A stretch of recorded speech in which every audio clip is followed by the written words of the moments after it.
Yeah, we did make a few side investments. We have a microphone, and we had to purchase also a mic adapter for one of the cameras. We had to invest in some of the other cases that fit around the GoPro in order to mount them on tripods and that sort of thing. And bike handlebars. Yeah, and bike handlebars and for the helmets.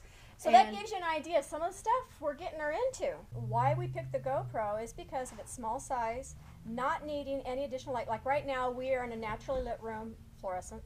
Naturally lit fluorescent. Yeah. We don't have. Yeah, we do have the mic on for this one. Yeah. We have the normal lens that's in the GoPro.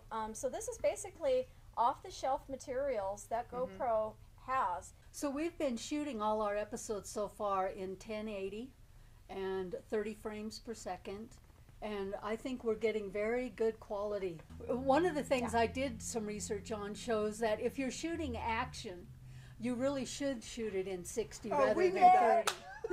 So we planned it. So it was an accidental all right on kind of thing.